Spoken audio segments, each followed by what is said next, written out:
Hello. My name is Callista, and welcome back to Dragon Age Inquisition. In the last episode, I believe we were trying to find the last camp on the Exalted Plains. Yeah, now that I'm kind of thinking about this, I don't actually think we can get here. I think it's blocked off by some rubble. I'm gonna run down and check. However, I have in my head that we can't actually reach it. If we can't, oh well, we'll ding the thing to be cleared, and the next time we go to Skyhold, we can sort that out. It's not too much of a faff. Now then, hello, and spinny spin. Can we do a spinny spin? Maybe not. Aenor, are you okay? Aenor's like, it's too close to the beginning of the episode.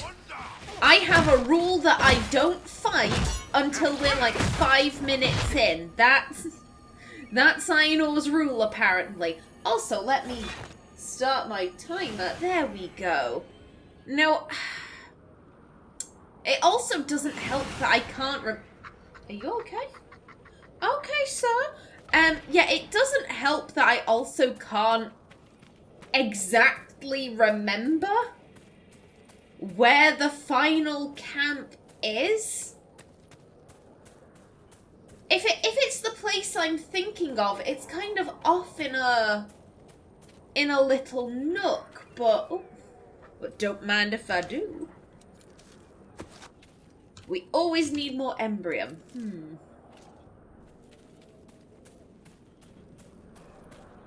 Maybe if we follow the road, we might find it. Maybe. Fingers crossed. We're up and over. There we go, lass.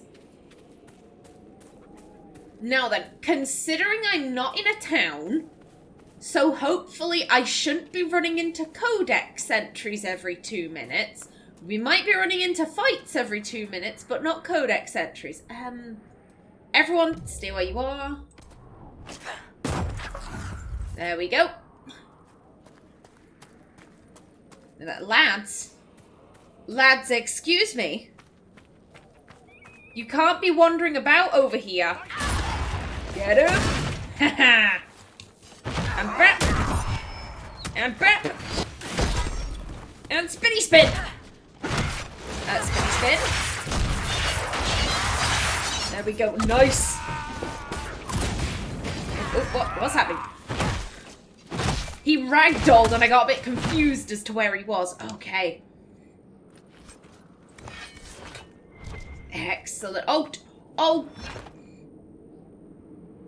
We destroyed the cart. But the stuff on the cart is still floating. Excellent. We're just going to ignore that. We're going to pretend we can't see it. Right here. Right here. I thought this was the case. I'm sure we could get someone to open this passage, if that's what you wanted, dear. It is what I want. It is very much so what I want. The next time we go to Skyhold, we can have someone open the bridge. We can have someone clear the path. Like, it's all good. Now then, where to next? We do have the creepy tower. However, considering we're in this area, I'm rather inclined to do this. You know what, we only have 4 potions, and it's not that far away. We might as well. Now then, what I was saying before, hopefully I shouldn't be running into codex entries every 2 minutes, so I'm gonna tell you about some of my other Inquisitors this episode, and by some, I mean one. I want to focus on one person at a time, and I think the best place to start would be with my Trevelyan, because they were the first character I ever played Inquisition with. She's called Lyra. I really liked her. I thought she was super pretty. She had, You know, very long blonde hair and these big blue eyes. I really liked her bone structure as well. She had quite a... It was kind of a triangular shaped head, but I think it suited her. It wasn't super wide at the top or anything. And, oh goddamn. Okay, dickheads. Get backed and have a scream. And spinny spin. Now, as I was saying, before I was so rudely interrupted, I really liked Lyra. Her backstory kind of developed as I was playing the game, which is, that happens sometimes. With some characters, I know who they are. Like, their backstory is already in my brain, and I have this really strong, solid idea of who they are. But with some characters, they kind of develop over the course of the game. Like, they make a decision, and I kind of think, why was I drawn to that? Oh, it must be because this happened in their childhood, or, like, this is, like, a part of their backstory, you know, something like that. Lyra developed over the course of the game. Where is the entrance? The entrance must be around here somewhere. Maybe the Halla will lead me to it. The Halla did lead me to it. Thank you. Thank you, Halla friend. Yeah, so Lyra's backstory, I think you speak, so... The demons are coming from down there. A rift. Okay, thank you, sir. Thank you, we'll get him. We'll go... Oh! Help a brother out. And bam! Let me focus on these demons first. I think that's wise. I won't call this a victory. There are still demons dicking about. Again, we haven't closed the rift, mate. I'd be a bit more cautious, personally. Riverside Garrison. This ancient structure has stood since the time of the Elven Kingdom of the Dales. Since then, it has fallen into ruin. No one alive knows for what the elves used it.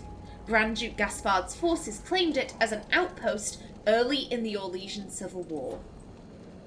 Thank you kindly. Oh, that's trash, fine. That's whatever.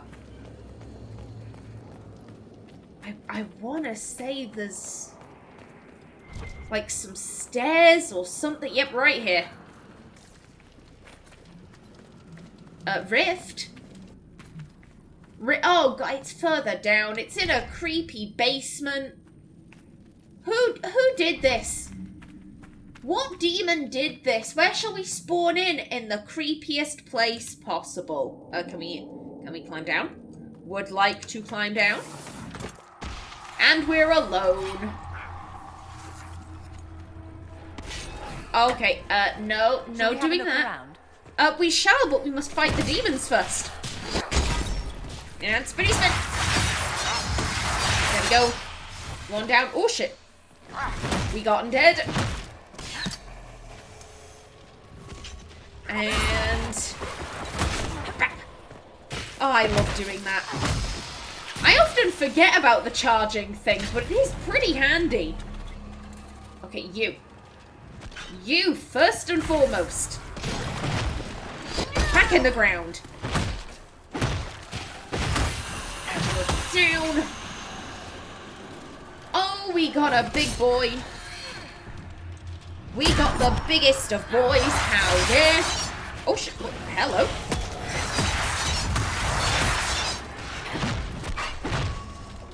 Okay. No, you don't. No running away.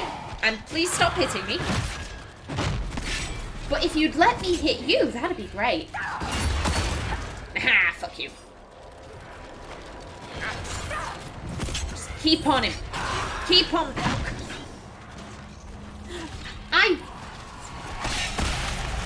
Oh, come on. No, don't be a hoe.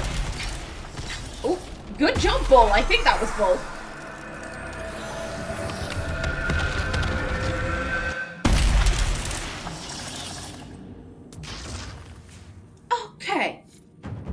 Excellent. Excellent. And all we have left to do is blow the signalling call. Now then, as I was saying, her backstory, I headcanoned that Lyra was the 13th child of Lord and Lady Trevelyan. Yeah, she unlucky number 13. Hey. Oh, right there. You doing all right, Bull? I heard you breathing a little hard after the last fight. Lung exercises, clearing the stale humors. It's a Kuhn thing. Uh-huh. Hey, some of us have to swing a giant hunk of metal instead of pulling our girlfriend's trigger from the back ranks. Ouch. Too close to home. No, that was good. I should find some way to work that into my next book. All right, but it was my line. You're gonna credit me in the acknowledgements, right? I love that. I love that. Just Bull being like, put me in the book. Do it. Don't leave me out. Bottles of Thedas, Finale by Massard. The last bottling from the legendary vintners of Ferelden before lands were divided. Tears on the glass, as slow as the turning of a reluctant air, as quick on the tongue as words that can't be unsaid. But yeah, so Lyra was unlucky number 13. She was also a mage. The thing I really thought about with Lyra was, what if Isolde had been successful? What if Isolde, rather than, you know, hiring a fuckwit like Jowan, what if she had hired an actually competent mage to teach her son? That is a very cool statue. And that's kind of how I came up with Lyra's backstory. So she was the 13th child of Lord and Lady Trevelyan. She is also their only daughter. Her mother was obsessed with having a daughter. Like, literally, she'd give birth. Is it a girl? Nope. Give it to a nanny. Come on, husband, get in here. We gotta start again. And that was very much how it was. And, you know, at the beginning, Lord Trevelyan, he loved his wife. He wanted to have a bunch of kids. She was providing him with, like, a load of heirs. Because, you know, you need the heir, you need the spare, and, like, what if something should happen to either of them? You know, like, we need more boys. So, you know, at the beginning, he was more than happy to kind of indulge her wants and desires. But, you know, as time went on, she's really not bonding with her sons. She really doesn't seem to give a shit about them. I will just say she didn't have 13 pregnancies. There were some multiple births in there. But, you know, still, that is a lot of pregnancies. And bearing in mind, this is kind of a medieval setting. So, you know, pregnancy was a very deadly thing for a woman. You know, many women died in childbirth. It's only because of, you know, modern day midwifery and, you know, hygiene standards that women tend to survive pregnancy nowadays. So, obviously, they're nobility, they have money. But, you know, the healers did suggest after her 12th child was born, hey, maybe y'all shouldn't be having so many kids. There we go. Do we have to return to the Marshal? I'm gonna assume not, and we get a nice little fast travel point. Excellent. Lovely jubbly. I don't suppose that guy survived. No, he didn't. Oh, sir, I'm so sorry. I'm so sorry, but we did get the garrison back.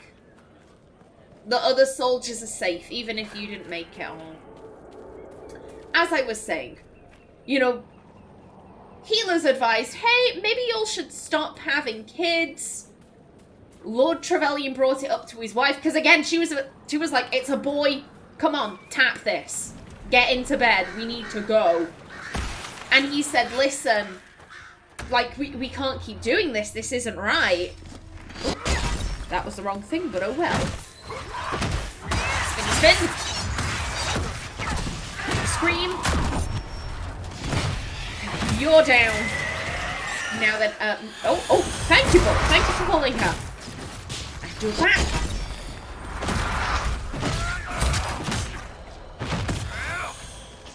No, you don't. Again, Bully's on it with the pulls. Ah, we got her though. There we are. Excellent.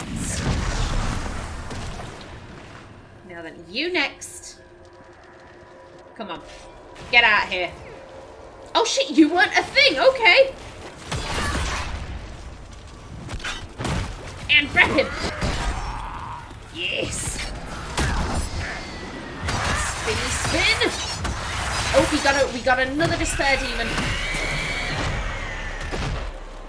But I think it's the last one. Okay. Oh, how dare? Excuse you? Rudeness.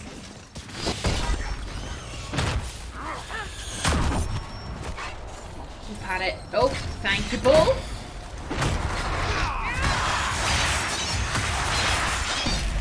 There we go.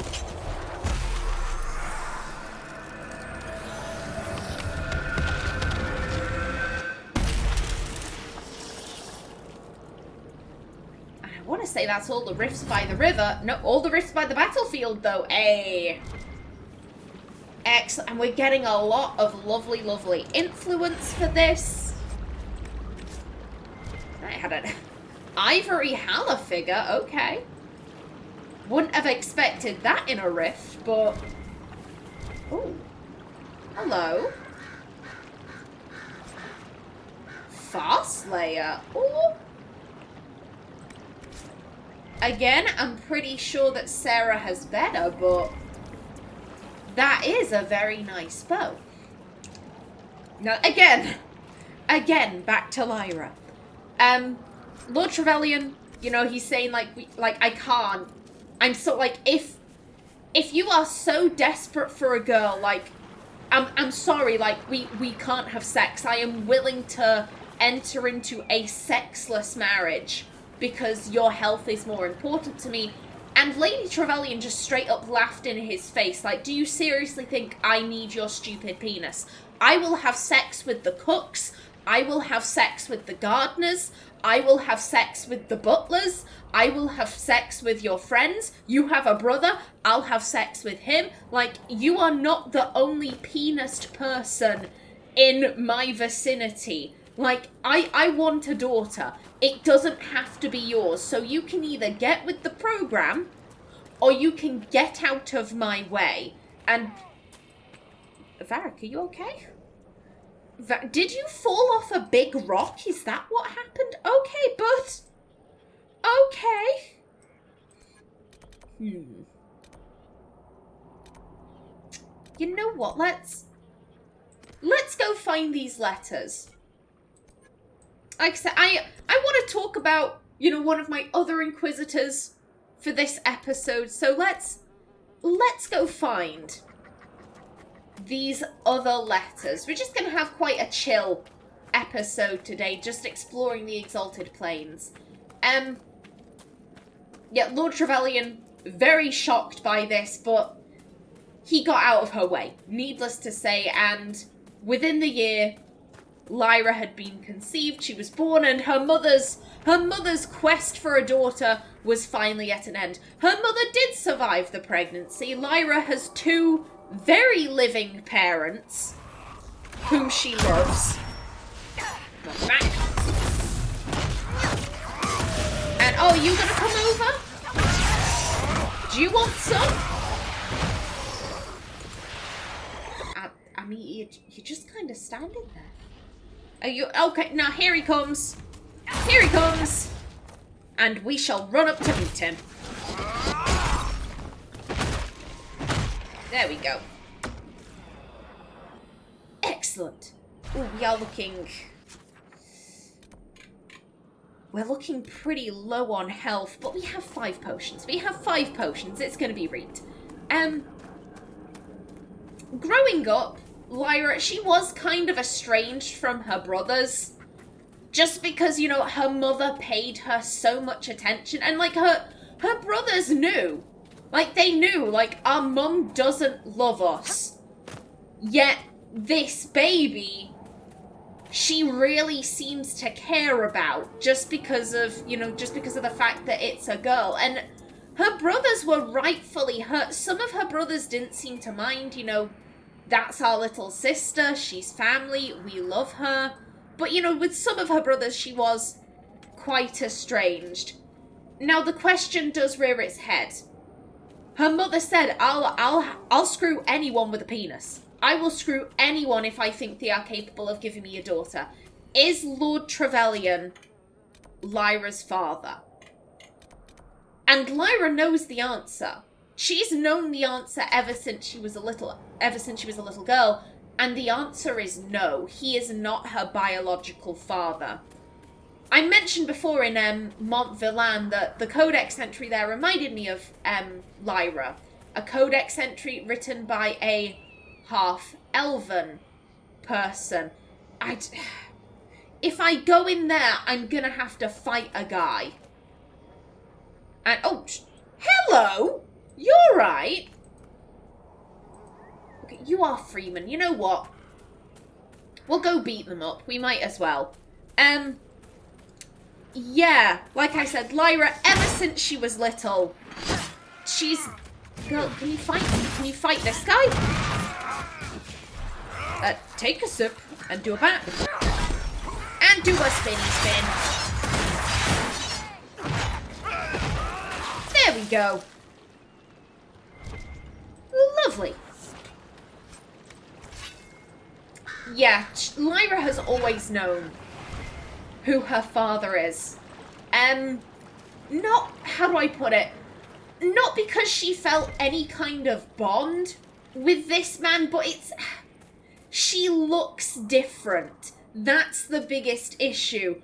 In my head, the Trevelyans, her mother's a brunette, her father's a redhead, all of her brothers either have brown or red hair. She's the only blonde. And growing up, there was a elven gardener that her family had. And he was so incredibly grumpy with all of her brothers. Like, you know, despite the fact that he was an elf, he was very much like I know I am the best gardener you could possibly have. Don't tell me that's in there too. Oh, I really don't want to deal with this yet.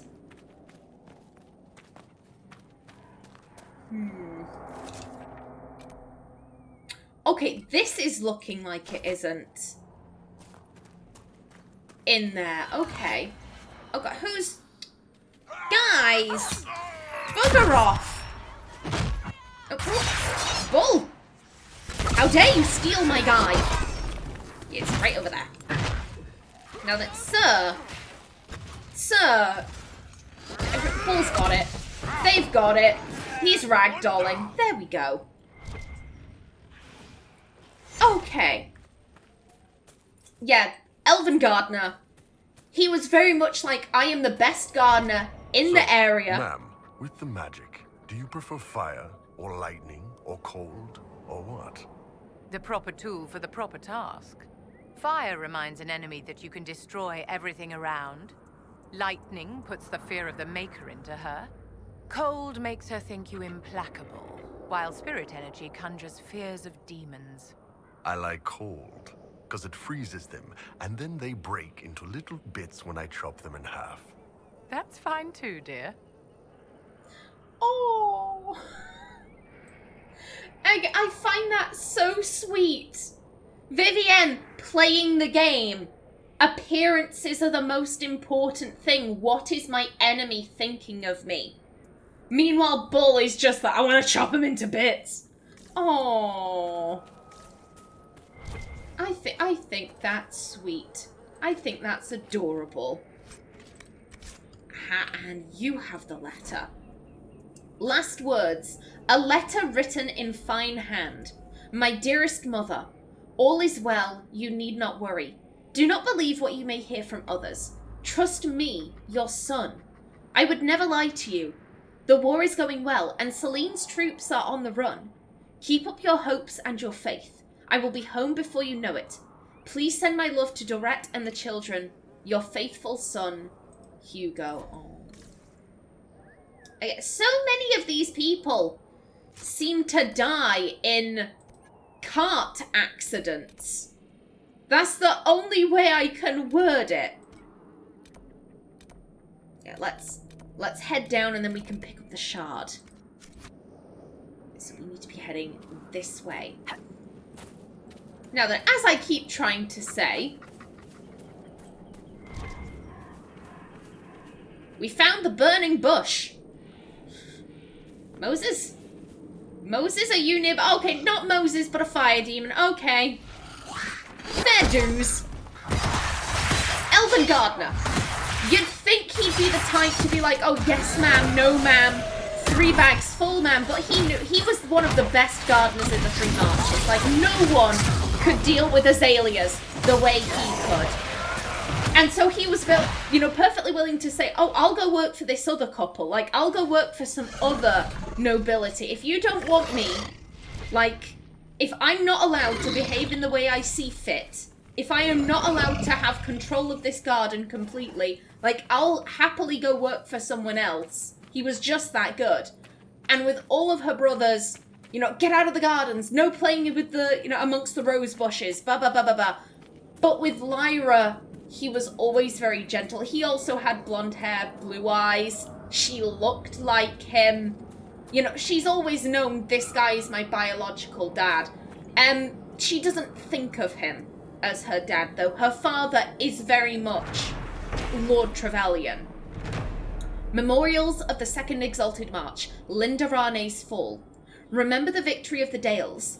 The elves were murderous and wild, for the Maker's grace did not touch them. The wildest of them was the she-elf, Lindarane, wielder of the great blade Aenor. Defiant to the last, she met Sir Brandis, the Silver Helm, in single combat, and he bested her.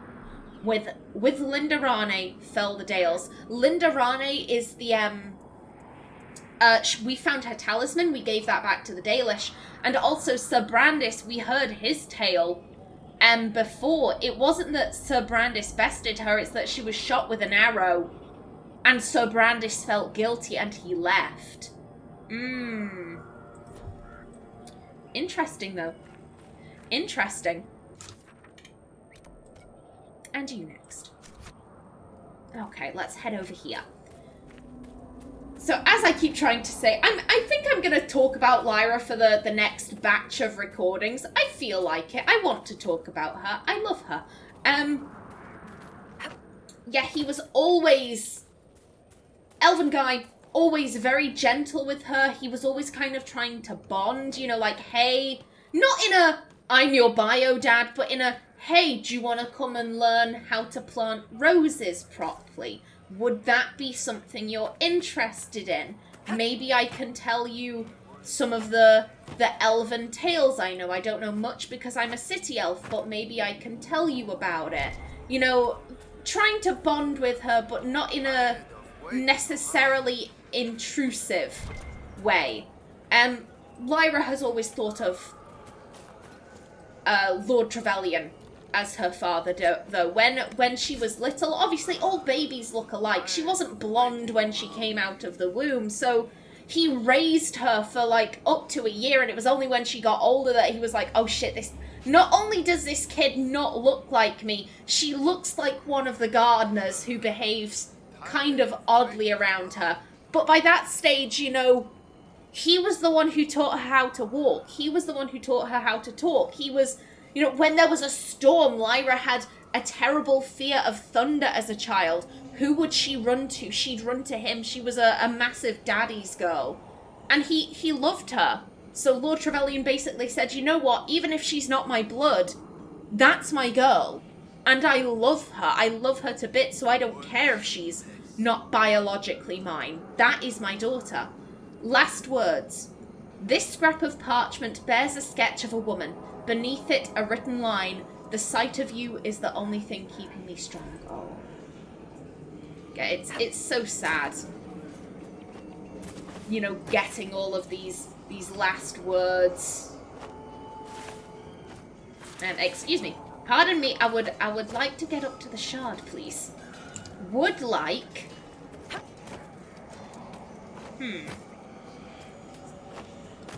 Around here. Aha, there we go.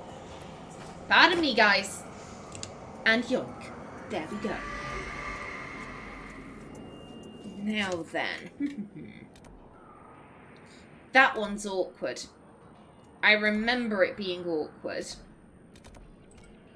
So you know what, we'll head round to here. Grab these if we can. Excuse me, I'd like to move the map. There we go. And then, here's what I'm thinking. I'll bounce over to camp, change up my party, and we'll go take care of this tower-looking thing over in this area. How does that sound? That sounds pretty decent to me. You know what? Well, let's finish off with some codex entries. No, not crafting material. Creatures. I apologise for the misclicks. I've got a bunch of wires around my mouse. It's kind of annoying. Horror. Presley.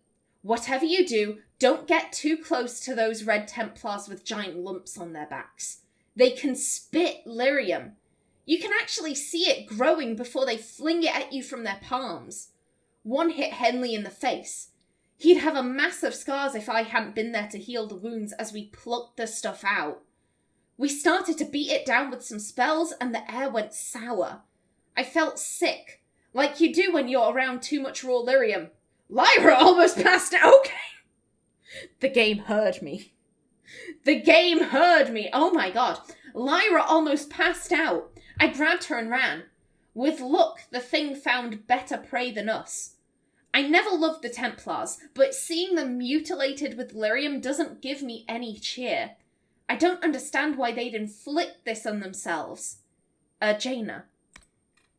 Herlock. Those who had sought to claim heaven by violence destroyed it. What was golden and pure turned black. Those who had once been mage lords, the brightest of their age, were no longer men, but monsters. Threnodies, 12:1. Sin was the midwife that ushered the Darkspawn into this world. The Magisters fell from the Golden City, and their fate encompassed all our worlds, for they were not alone. No one knows where the Darkspawn come from. A dark mockery of men. In the darkest places they thrive, growing in number as a plague of locusts will. In raids they will often take captives, dragging their victims alive into the deep roads. Most evidence suggests these are eaten.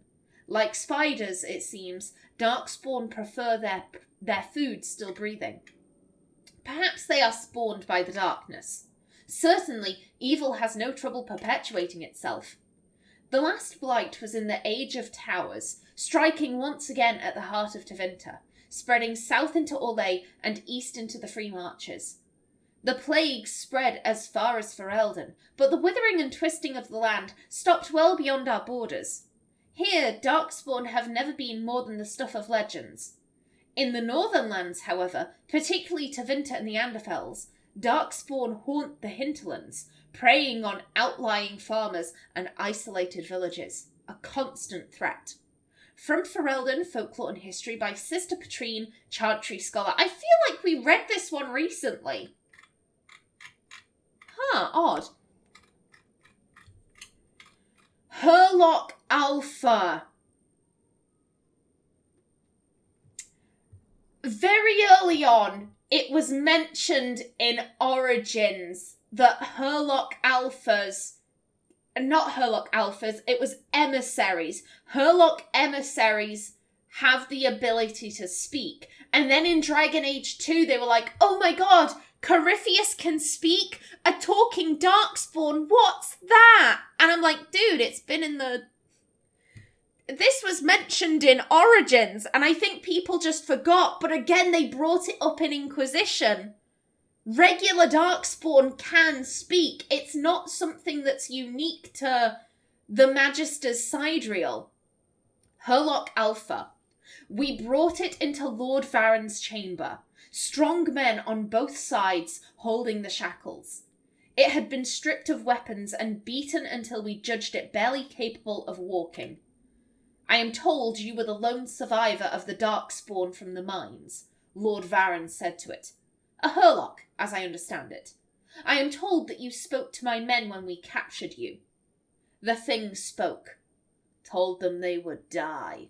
Its voice was guttural and savage, like a beast trained to mimic the language of men, but we made out its words clearly enough. Yes, said Lord Varron, you are smarter than your fellow beasts. Yes, said the beast. I would know more of this, said Lord Varron, that we might understand your people and negotiate. You will, said the beast. Your men beat me until their knuckles bled. My blood mixed with theirs. Soon they will hear the song. Soon their blood will burn, and I will lead them.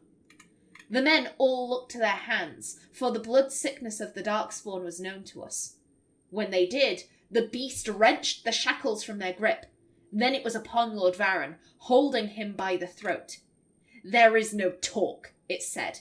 No negotiation. You will die. Your world will die.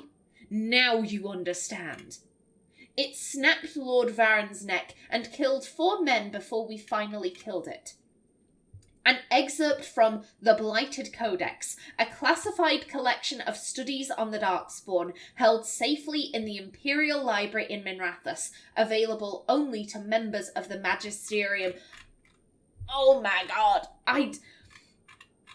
I love this Codex entry. I love it. Because one, it brings up the fact that, hey, regular Darkspawn can speak, or at least the alphas and emissaries can. They are capable of speech. Not only are they capable of speech, they are capable of very clever tactics. This right here saying like, oh yeah, they beat me until their knuckles bled, which means they probably have blight sickness, knowing that when told that, anyone's, reaction would be to look at their hands. Looking at their hands, loosening their grip, and giving the alpha the chance to wrench the shackles away. That is clever. That is, not only is it clever, it's perceptive. It shows an understanding of men that you wouldn't expect a regular Darkspawn to have. I love this Codex entry. I love it so much. And with that, I am just about out of time for this episode. In the next one, we're going to go pick up some more shards, some more letters, and hopefully Sir, what are you doing? Why are y'all coming in here? This is not your property. Get off. That's it. Bugger off. Go away. Yeah, and hopefully I can get through a bit more of Lyra's story. So yeah, I do apologise that, my thoughts are a little bit scattered. They're a little bit all over the place. I get distracted. What can I say? But I do hope that you enjoy hearing about my characters because I do love speaking about them. Yes. See you in the next episode. Until then, please remember to like if you enjoyed, leave a comment below, and if you wanted to subscribe, it would be very much appreciated. I've been Callista. Thanks for watching, and see you in the next episode.